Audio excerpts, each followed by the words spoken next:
90 రోజుల కోర్సు పూర్తి చేస్తే చాలు 100% ప్లేస్మెంట్ సపోర్ట్ తో సాఫ్ట్వేర్ జాబ్ మీ సొంతం. వెంటనే కోడ్ జ్ఞాన్ డెస్టినేషన్ ని సంప్రదించండి. నమస్తే, నేను విజయ్. కోల్కతాలో వైద్యురాలిపై జరిగినటువంటి అత్యాచార ఘటనపై కొద్దిసేపటి కిందటే ప్రత్యేక న్యాయస్థానం తీర్పునిచ్చింది. జీవిత ఖైదు విధిస్తూ కూడా న్యాయమూర్తి తీర్పునిచ్చారు. అయితే అందరూ కూడా ఉరిశిక్ష వేయాలని డిమాండ్ చేసినప్పటికీ అందుకు అనుగుణంగా కాకుండా వ్యతిరేకంగా ఈ తీర్పు వచ్చిందా? అసలు జనరల్గా చట్టంలో ఈ ఉరిశిక్ష వేసేటువంటి హక్కు, రైట్స్ ఉన్నాయా? దీని గురించి మాట్లాడదాం. మనతో పాటు లైవ్ కాల్లో ఉన్నారు హైకోర్టు అడ్వకేట్ ప్రసన్న గారు. నమస్తే మేడం. నమస్తేనండి. అంటే ఈ కేసును బట్టి చూస్తే, అంటే కేసులో దొరికినటువంటి ఆధారాలను బట్టి చూస్తే ఎవరైతే ఈ సంజయ్ రాయ్ ఉన్నాడో అతనికి విధించినటువంటి శిక్ష కరెక్టే అంటారా? అంటే జనరల్గా పబ్లిక్ పాయింట్ ఆఫ్ వ్యూలో చూస్తే అయితే ఇది on the spot dead punishment ఇవ్వాలి, డెత్ పెనాల్టీ. అదే కోర్టు లా ప్రకారంగా చూస్తే ఇంకా ఎవిడెన్స్ ఇంకా స్ట్రాంగ్గా కావాలి అని చెప్తున్నారు. బట్ మోర్ ఓవర్ ఏంటంటే అయినంతలో ఆయన్నే యాక్సెప్ట్ చేశాడు. పబ్లిక్ ముంగట్నే, అందరి ముంగట్నే నేను చేశాను ఈ క్రైమ్ అనేది యాక్సెప్ట్ చేశాడు. కానీ పర్సన్ యాక్సెప్ట్ చేసినాక కూడా ఇంకా ఏం కావాలి కోర్టుకు అనేది ఇంకా question mark. Even as an అడ్వకేట్గా ఇంకేం కావాలి? ఓకే, పర్సన్ ఫోర్సబుల్గా యాక్సెప్ట్ చేశాడా అంటే ఇన్ని రోజులలో అయితే ఇంకొక అదర్ దెన్ దిస్ ఇంకోటి అయితే మనకి డిటెక్ట్ చేయలే కదా. ఇప్పుడు ఏదైతే ఏజెన్సీస్ ఉన్నాయో వీళ్ళు ఎవరు కూడా ఇది కాకుండా ఇంకొకటి చూడ్డానికి కూడా వాళ్ళ ముగ్గురు భార్యలు అనుకుంటా. I think so is having 3 wives. అతని గురించి ఆల్రెడీ మనకు చెప్పడం జరిగింది. 3 wives కూడా ఇతను ఒక సాడిస్ట్ మెంటాలిటీ కానీ, అతను చూసే వీడియోస్ కానివ్వండి, అదంటే అతని క్యారెక్టర్ గురించి ఆల్రెడీ మనకు తెలిసింది. ఒక గుడ్ పర్సన్ వెనకాల ఒక ఇట్లాంటిది వచ్చిందంటే it might be an allegation అనుకుంటాం. కానీ ఇక్కడ క్లారిటీ ఉంది ఏంటంటే ఆ పర్సన్ అక్కడ అవైలబుల్ ఉన్నాడు, ఆ పర్సన్ నేను చేశానన్నాడు. కానీ ఈరోజు లైఫ్ ఇంప్రిజన్మెంట్ ఇవ్వడం అనేది ఇంకా ఇది వర్స్ట్ డెసిషన్ అన్నది చేయాలి. అప్పీల్కి పోతారు అనేది మాత్రము అప్పీల్కి ఎట్లయినా వెళ్తారు, అది that is secondary. Next step అప్పీల్కి పోవడమే ఉంటుంది కాబట్టి అది ఎట్లయినా వెళ్తారు.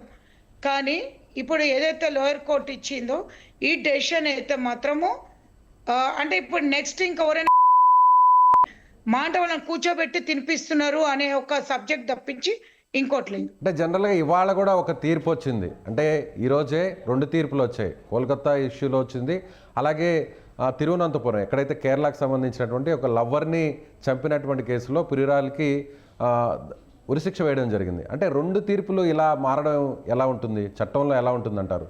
అదేనండి, దీంట్లోనేమో మాకు ఇంకా సాక్ష్యం రాలేదు అంటున్నారు. పర్టికులర్ అంటే ప్రాపర్గా మాకు రాలేదంటున్నారు. ఈవెన్ వాళ్ళ అడ్వకేట్స్ అనేది కూడా సబ్జెక్ట్ కొద్దిగా లాంగ్వేజ్ డిఫరెన్స్ ఉంది. ఇప్పుడు వాళ్ళ కలకట్టా లాంగ్వేజ్కి వాళ్ళ అడ్వకేట్స్ మాట్లాడేదానికి ఎగ్జాక్ట్లీ కొద్దిగా మనం కూడా దాని గురించి ఆలోచించాలి. ఏంటంటే జడ్జెస్ వాళ్ళు చెప్పేదాన్ని బట్టి జడ్జెస్కి మేము ప్రొజెక్ట్ చేయలేకపోయామా, ఇంకా అంటే ఈ కేసుని మేము ఇంకా ప్రూవ్ చేయలేకపోయామా, అయితే జడ్జెస్ రిసీవింగ్ కరెక్ట్గా తీసుకోలేదా మేము ప్రూవ్ చేసినా కంటే అంటే జడ్జెస్ మీదనే వీళ్ళు ఎలిగేషన్స్ పెట్టడం జరుగుతుంది.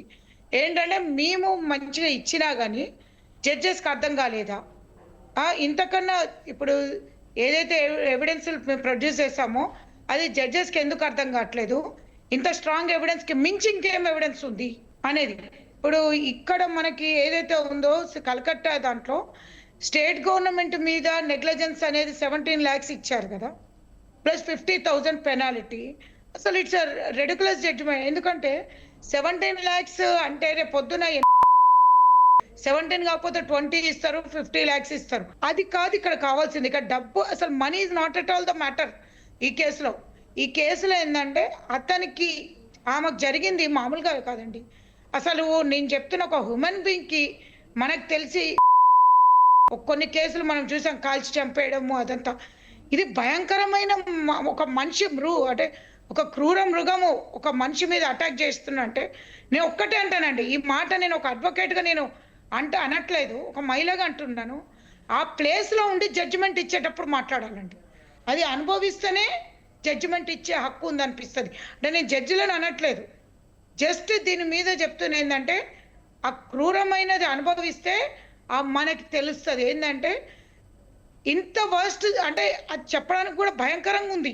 మనం ఆ అమ్మాయికి జరిగింది గొంతు ఏదైతే మాట రానియకుండా చేశారో అమ్మాయికి పార్ట్స్ అన్నీ కూడా బొక్క ఈవెన్ బోన్స్తో సహా ఇరిగిపోయాయండి. దీనికి కూడా ఇంకా లైఫ్ ఇంప్రిజన్మెంట్ ఇచ్చి వాడికి తినిపించి జైలర్ అతన్ని చూసుకుంటూ కూర్చోవడము, కోర్టులో ప్రొడ్యూస్ చేయడం అంటే జడ్జి టైం, అంటే పోలీసుల టైం, అతనికి ఫుడ్ పెట్టడం కూడా వేస్ట్. అట్లాంటిది జడ్జిమెంట్ రావడం అనేది అయితే అసలు చాలా ఫస్ట్. ఇక్కడ డబ్బులు ఎవరు అడిగారండి? డబ్బులు అసలు ఎవరు అడిగారు? కంపెన్సేషన్ స్టేట్ గవర్నమెంట్ నుంచి ఇయ్యమని అంటున్నారు అంటే నెగ్లిజెన్స్. గవర్నమెంట్ పక్క నెగ్లిజెన్స్ ఉంటుందండి. ప్రతి ఒక్క అమ్మలో గవర్నమెంట్ నెగ్లిజెన్స్ ఉంటుంది. ప్రతి స్కూల్లో కానీ కాలేజీలలో కానివ్వండి, రోడ్డు మీద కానివ్వండి. సేఫ్టీ మెజర్స్ ఏ స్టేట్లో లేదు మన ఇండియాలో. సేఫ్టీ మెజర్స్ ఏ ఇన్స్టిట్యూషన్స్ లో లేదు. దానికి కంపెన్సేషన్ తోటి ఒక హ్యూమన్ బీయింగ్ కి కంపెన్సేషన్ ఎట్లా పెడతారు? ఇది ఇట్స్ నాట్. ఇప్పుడు రోడ్ మీద యాక్సిడెంట్ జరిగిందంటే ఇట్స్ కంపెన్సేషన్ ఇవ్వమంటారు, ఎందుకంటే it's an accident. There is no mens Riya.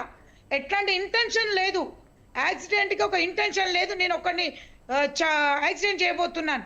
But ఇక్కడ క్లియర్ గా మెన్స్ రియా ఉంది. నేను ఒక అమ్మాయి అంత క్రూరంగా చేయడం అనేది అంత క్రూర. అసలు చెప్పాలంటే ఇప్పటికి I think 9 months or 1 year almost అవుతుంది కేసు. ఈ పర్టికల్ ఇవ్వాల్సిన జడ్జిమెంట్ అండి ఫాస్ట్ ట్రాక్ కోర్టులో. What is the meaning of fast track court? ఎవరు ఎస్టాబ్లిష్ చేశారు ఫాస్ట్ ట్రాక్ కోర్ట్స్? అంటే ఈ ఇన్సిడెంట్ ఆగస్టు 8, 9 జరిగింది. ఇప్పుడు ప్రజెంట్ జనవరి 20వ తారీఖు అనుకుంటాం. సో కేవలం ఒక 5 నుంచి 6 నెలల్లోనే తీర్పు వచ్చింది. ఇంత ఫాస్ట్గా గతంలో ఎప్పుడైనా జరిగినటువంటి పరిస్థితులు ఉన్నాయంటారా? Fast track court meaning within 1.5 month లోపల చేయమని మీనింగ్ ఏంటండి? 5 months మీ ఉద్దేశంలో ఇది వరకు. కానీ ఇది వరకు ఫాస్ట్ ట్రాక్ కోర్ట్స్ ఎప్పుడు ఉన్నాయండి? ఎప్పుడు ఎస్టాబ్లిష్? మనకు నిర్భయ అప్పటి నుంచే కదా ఫాస్ట్ ట్రాక్ కోర్ట్స్ పెట్టాలని చెప్పింది. ఎన్ని మంత్స్ లోపల చేయమని చెప్పింది ఇంటరోగేషన్. ఇప్పుడు అప్పీల్ కి పోతే ఎన్ని మంత్స్ అవుతుంది? ఇవాటి రోజు డెత్ పెనాల్టీ ఇచ్చి ఉంటే వీళ్ళు అప్పీల్ కి పోవాల్సిన అవసరం లేదు కదండి. సో మరణశిక్ష వేస్తుంటే మళ్ళీ ఇలాంటివి చేయడానికి ఎవరు కూడా భయపడతారు. సో అలాంటి శిక్ష వేస్తేనే కరెక్ట్ అంటారా? 200%. మీరు అర్థం చేసుకోండి, ఈ రోజు వరకు ఇండియాలో క్రైమ్ ని చూసి భయపడుతున్న ఒక్కరన్నా ఉన్నారా చెప్పండి?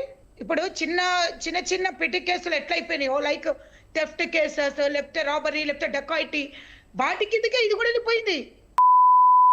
తీసుకొని వెళ్ళిపోయారు.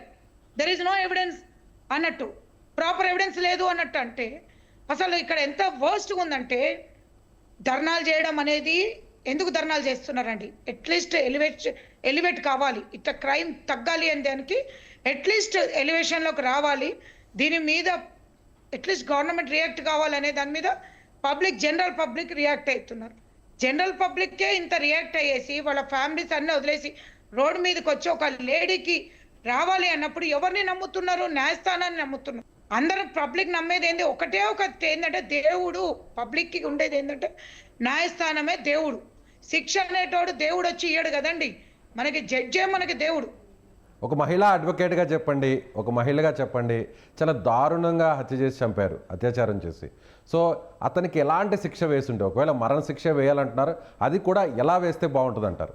మళ్ళీ ఇలాంటి ఇన్సిడెంట్ జరగకుండా ఉండాలంటే ఇప్పుడు మాకెన్నో ఉంటాయండి. రోడ్డు మీద ఎక్కడైతే అమ్మాయి జరిగిందో అక్కడే అదే హాస్పిటల్ ప్లేస్లో తీసుకొచ్చి నడి రోడ్డు మీద వాడిని హ్యాండ్ చేయాలనే ఉన్నది ప్రతి ఒక్కరికి ఉంది, కాదనట్లేదు.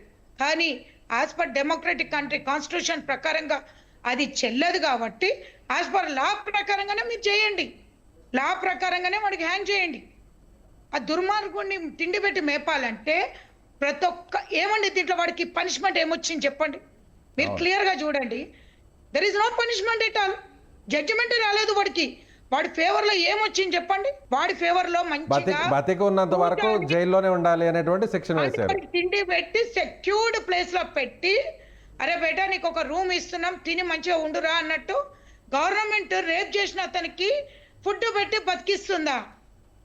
స్టేట్ గవర్నమెంట్ ఆఫ్టర్ ఆల్ ఏముందండి, 17 lakhs 1 minute లో తీసుకొచ్చి వాళ్ళకి ఫ్యామిలీకి ఇస్తుంది. It's not at all a matter. So ఈ విషయంలో పైకోర్టుకి అప్పీల్ చేస్తే మళ్ళీ ఏమైనా తీర్పు మారే అవకాశం ఉందంటారా? నమ్మకం ఉందంటారా కేసులో ఉన్నటువంటి ఆధారాలను బట్టి? పాపం వాళ్ళ పేరెంట్స్ ఇప్పటికీ ఆల్రెడీ చాలా వరకు హ్యూమిలేట్ అయిపోయి ఉంటారండి. పబ్లిక్లో కానీ ఇంట్లో కానీ ఒక కూతుర్ని పోగొట్టుకొని మంచి చేతికొచ్చిన అమ్మాయి ఒక అడ్వకేట్ వెంబడి తిరిగి కోట్ల చుట్టూరు తిరిగి ఒక ఇంట్లో నుంచి ఒక అడ్వకేట్ దగ్గరకు పోయి మళ్ళీ అక్కడి నుంచి కోర్టుకు పోయి ఇది ఎంత వాళ్ళకి ఏంటంటే న్యాయస్థానం మీద వాళ్ళకి ఎట్లయిపోతుందంటే ఎక్కడ పోయినా మాకు న్యాయం జరగదు. ఇప్పుడు రేపు పొద్దున అప్పీల్కి పోయినా కానీ మాకు న్యాయం జరగదు. అప్పీల్కి పోయిన తర్వాత వీళ్ళకి న్యాయం జరగలేదు అనుకోండి, ఇప్పుడు వీళ్ళు ఎఫర్ట్స్ అన్నీ పెడతారు. ఎఫర్ట్స్ అన్నీ పెట్టినాక అక్కడ కూడా న్యాయం జరగలేదంటే ఇండియాలో ఉన్న అమ్మాయిలందరూ కూడా చెప్తున్నాను, న్యాయం మీద బేస్ కాదు, చేతిలోకి గన్నులు తీసుకొని పేల్చే రోజు వస్తుంది. 100% చెప్తున్నా. ఇప్పుడు అమ్మాయికి ఇంకా సపోజ్ రైట్ టు ప్రొటెక్షన్ కింద అమ్మాయికి ఇంకా అతనికి ఇంకా కాల్చి చంపినాడో కొట్టి చంపిందనో ఏదో అని ఉంటే ఈ పాటికలో అమ్మాయి పరిస్థితి ఏముండేది? జడ్జిమెంట్లో ఆలోచించండి. అమ్మాయి లైఫ్ ప్రొటెక్ట్ చేసుకోవడానికి అమ్మాయి కష్టపడుతున్న దానికి, ఒకవేళ అక్కడ అమ్మాయి ఒక్కతే ఉంది, చేతిలో ఒక ఆయుధం ఉంది, వాడిని చంపడానికి పోయింది, రేపొద్దున అమ్మాయి ఎట్లాంటి ఎదుర్కొనేది? ఇట్లనే జడ్జిమెంట్ ఉండేదా అమ్మాయికి? అంటే ఇప్పుడు ఎట్లుందంటే జడ్జిమెంట్స్, అమ్మాయిలు మీకు